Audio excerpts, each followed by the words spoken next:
Kas tead, et Binance futuurides on üks oluline asi, mida pead teadma funding rate ehk rahastamismäär? See otsustab, kas saad lisatasu või maksad selle iga paari tunni järel. Vaatame täpsemalt.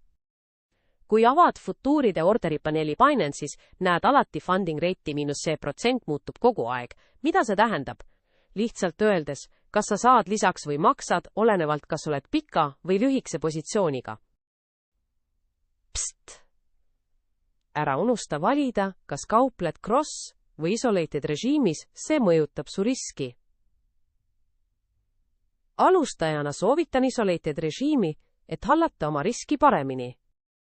Futuuridega saad kasutada ka võimendust kuni 125x, aga ettevaatust küllap suur võimendus toob ka kiiremad kahjumid. Loe funding rate'i iga kord enne kauplemist. Näiteks siin. ETH lühikese positsiooni funding rate vähendas tasusid ja tõi lõpuks 103% ROI ning lausa $1800 kasumi.